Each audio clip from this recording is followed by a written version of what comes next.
Hello, it's Tessie Faye. I am here in my backyard studio and I wanted to talk to you today a little bit about a passion project that I am doing, which is designing wallpaper for my own home. So this is something I've been dreaming about for years.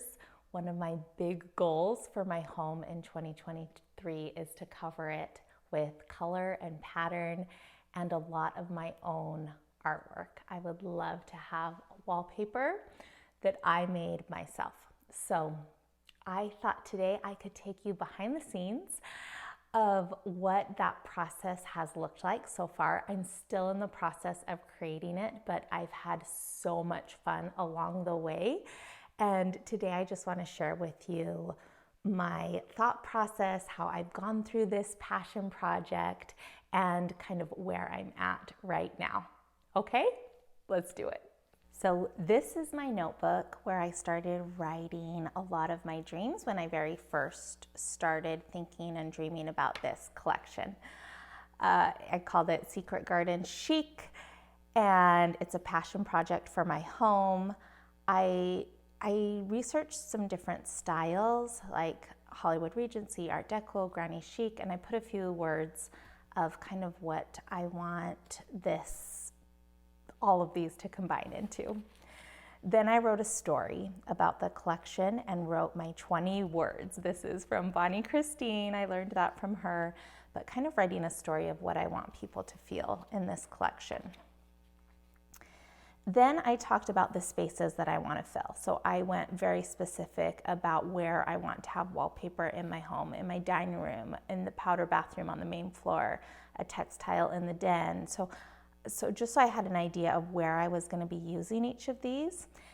And then this is really fun. I studied William Morris, who is a very famous pattern designer.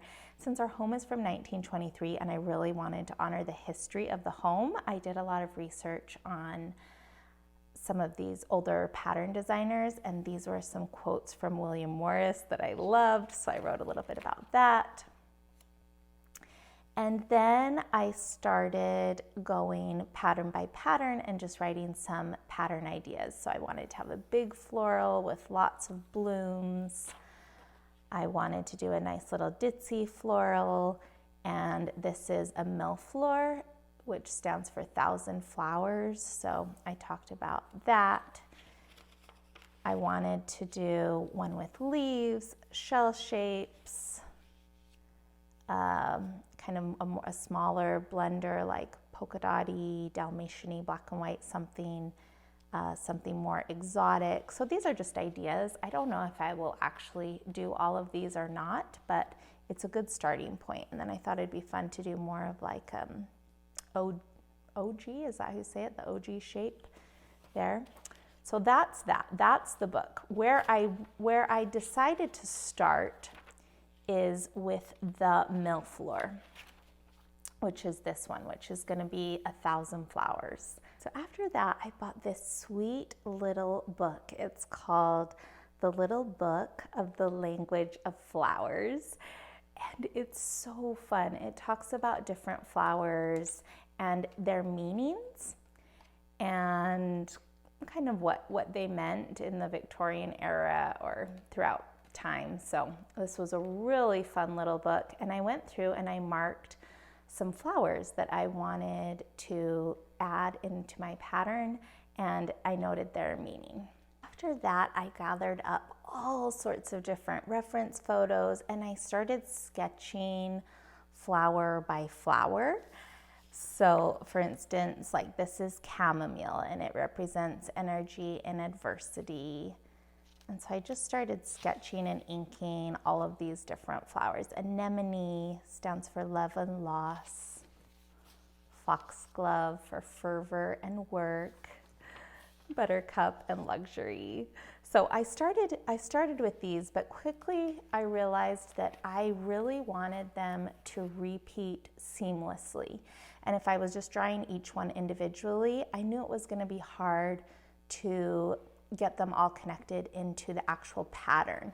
So after I had drawn some of these, I started to create a big giant repeat, and I started drawing the repeat by hand.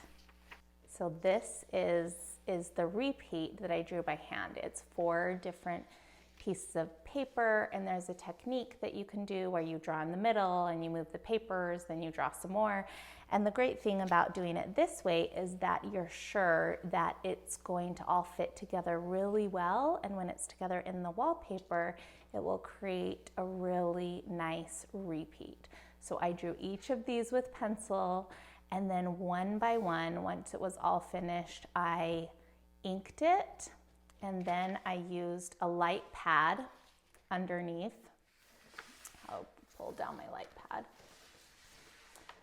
Okay, and then once I had figured out the repeat, I would use a light pad and do each individual piece of flower. I would put a piece of, this is a piece of watercolor paper, put it on, trace it in pencil, and then I would paint each individual flower. So these are some of the individual flowers after they have been painted. I know that I'm bringing this into Adobe Illustrator, so I wanted to paint the elements separately so that it would be easy to recolor. So I have, some of the centers from the flowers down here, and just had some different techniques. So that was the chamomile. Here's the lily of the valley. You can see the veins of the leaves I did separate. The cornflower, the foxglove. So those are some of the poppy, those are some of my paintings, my individual paintings. So one by one, I took each of those flowers from my big giant repeat and painted them. After that, I took each painting, scanned it into the computer, brought it into Adobe Illustrator, and created it into a vector format. So these are all of the different flowers. You can see I did each one on a different artboard just so that I know these are all digitized and they're in a way that I can recolor and work with.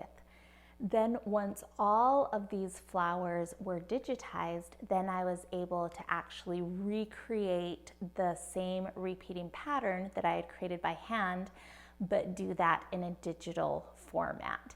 And during this process, there were some more tweaks and fixes of how things go, just filling in things. And so that's where I'm at now. You can see this is the current repeating tile. The colors are going to change. I'm still working on this and finalizing it, but this is where I'm at.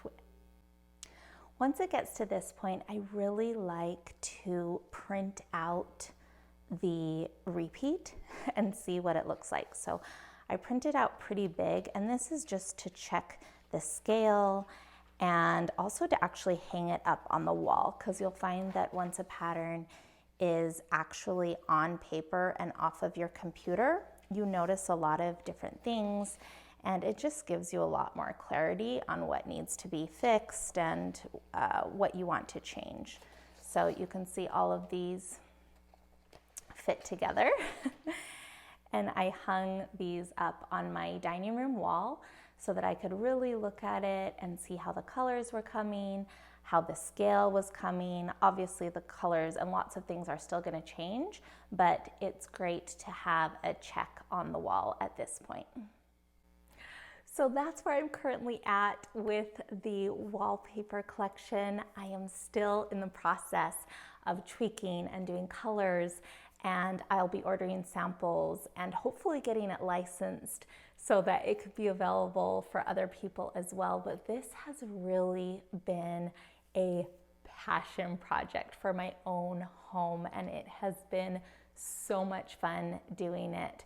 And I'm taking it really slow and very intentional because I'm going to be living with these patterns for years to come. So I want them to be beautiful and really resonate and reflect what I value most, and also my design aesthetic. So I hope you enjoy this fun little sneak peek into my wallpaper collection.